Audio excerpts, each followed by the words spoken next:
தம்பி, நான் வட சென்னைங்கிற படம் எடுக்க போகிறேன், நீ நடிக்கிறியா? சார், என்ன சொல்கிறீங்க?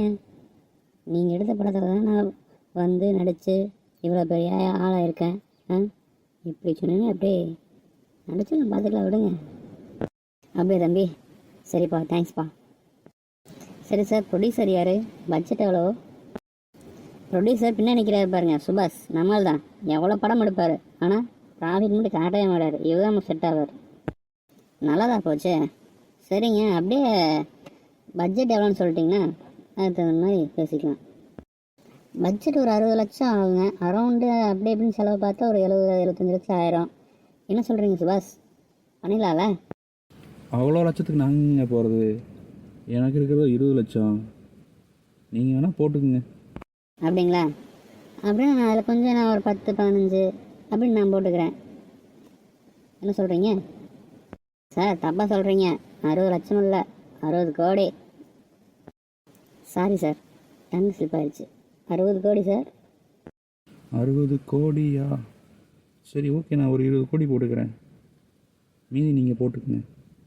ஓகே சார், அதில் ஒன்று 20 கோடி நான் போட்டுக்கிறேன். என்ன சொல்கிறீங்க சார்? மீதி ப்ரொடியூசருக்குலாம் வேறு எங்கேயும் போக வேண்டாம், நானே வச்சுருக்கேன், நானே போட்டுக்கிறேன். ஸோ நீங்கள் 20, நான் 20, இவர் 20, மொத்தம் 60. என்ன சொல்கிறீங்க? அப்படியே ஆகட்டும். எனக்கு டபுள் ஓகே சார். அப்புறம் இன்னொன்று, டிஸ்ட்ரிபியூஷன் உரிமையெல்லாம் எனக்கு கொடுத்துருங்க. அப்புறம் பக்கத்தில் இருக்க சுபாஷ், அவர் கொஞ்சம் கொடுத்துருங்க. இதில் அந்த எந்த பிரச்சனையும் வரக்கூடாது. கரெக்ட் டைமுக்கு படத்தை முடிச்சு கொடுத்துருங்க. என்ன சொல்கிறீங்க? பண்ணிடலாம் சார், ஷூரா. படம் செமையாக வந்திருக்கு. ஆமாம் தனுஷ், செமையாக வந்திருக்கு. கலெக்ஷன் நம்ம பட்ஜெட்டுக்கு ஏற்ற மாதிரி எதிரின்னு நினைக்கிறேன். வாவ், ஃபீல் குட் படம். எப்படி கலெக்ஷன் ஆடிடலாம், நம்ம போட்டதை விட அதிகமாக எடுத்துடலாம். படம் கொஞ்சம் கலெக்ஷன் ஸ்லைட்டாக அடி வாங்குறே, என்ன பண்ணுறது? போட்ட பட்ஜெட்டுக்கு மேலே அமௌண்ட் வராது போல். என்ன சார் பண்ணலாம்? நான் சொல்கிறதுக்கு என்ன சார் இருக்குது? படம் நல்லா தான் பண்ணியிருக்கேன். கலெக்ஷன் வரலன்னா என்ன பண்ண முடியும்? சரி சார், படம் நல்லா போயிருக்கு. கலெக்ஷன் வைஸ் கொஞ்சம் சரியில்லைனாலும் நல்லா ஃபிலிம் எல்லாமே நல்லாயிருக்கு. என்ன பண்ணலாம்? நெக்ஸ்ட்டு எப்போ எடுக்கலாம்? மிஸ்டர் வெற்றிமாறன் அவர்களே, எதிர்பார்த்த கலெக்ஷன் வராதனால கொஞ்சம் டைம் எடுக்கலாம். எழுது படம் இல்லாமே. என்ன சொல்கிறீங்க? ஆடியன்ஸ்லாம் பார்த்து வேணும்னு கேட்டிருக்காங்க. சீக்கிரமாக எடுத்தால் நல்லாயிருக்கும். என்ன சொல்கிறீங்க?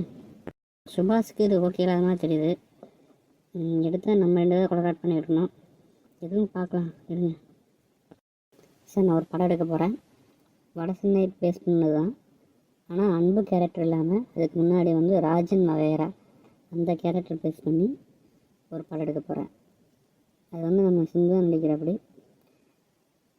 நீங்கள் என்ன சொல்கிறீங்க? ஓ, ஓகே, சூப்பர், தாராளமாக எடுக்கலாமே. கண்டிப்பாக எடுங்க, பிரச்சனை இல்லை. எனக்கு ஒன்றும் அப்ஜெக்ஷன் கிடையாது. நான் இந்த படம் எடுக்க நான் வரலைங்க. ஸோ என்னை விட்டுருங்க. ஏற்கனவே நான் ரொம்ப அடி வாங்கிட்டேன் நிறையா படத்தில். கலெக்ஷனே இல்லை, கையில் இருக்கிற காசெல்லாம் போயிடுச்சு. கொஞ்சம் எனக்கு டைம் கொடுங்க. ஸோ எல்லா கேரக்டரையும் வந்து டிசைன் பண்ணியாச்சு. அதே மாதிரி லொக்கேஷனும் பார்த்தாச்சு. ஹீரோ சிம்பு அவர் வந்து கமிட் பண்ணியாச்சு, அவர் ஓகேன்ட்டார்.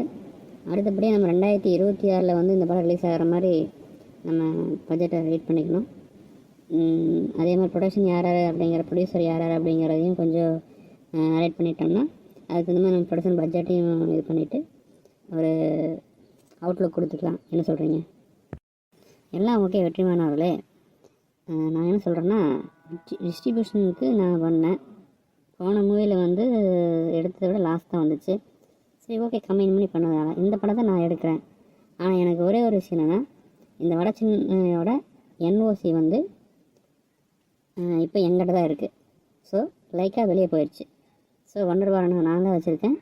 ஃபஸ்ட்டு நீங்கள் அந்த என்ஓசி வாங்கணும்னா எனக்கு 20 crore எனக்கு வந்து நீங்கள் சைடாக கொடுக்கணும், என்ஓசி கிளியரன்ஸ்க்காக. ஸோ அது கொடுத்தா தான் வந்து உங்களுக்கு நான் என்ஓசி தருவேன், இல்லைன்னா இந்த படத்தை எடுக்க விட மாட்டேன். சார், நான் எந்த விஷயத்தில் நீங்கள் அப்படி பண்ணிங்கன்னா என் விஷயத்துல இப்படி இருக்கீங்களே, கொஞ்சம் கண்ணு காட்டுங்க சார். அவ்வளோதான் சார், நம்ம முடிவு தான். இதை பற்றி நம்ம கவலைப்பட போகிறதில்ல. ஸோ 20 crore இந்த கையில் என்ஓசி. ஓகே. போச்சுடா. வடச்சென்னை 2 எடுத்த மாதிரி தான். எப்போ தானே எடுக்கிற இந்த படத்தை பார்ப்போம் என்ன அந்த கடவுள் விட்ட வழி.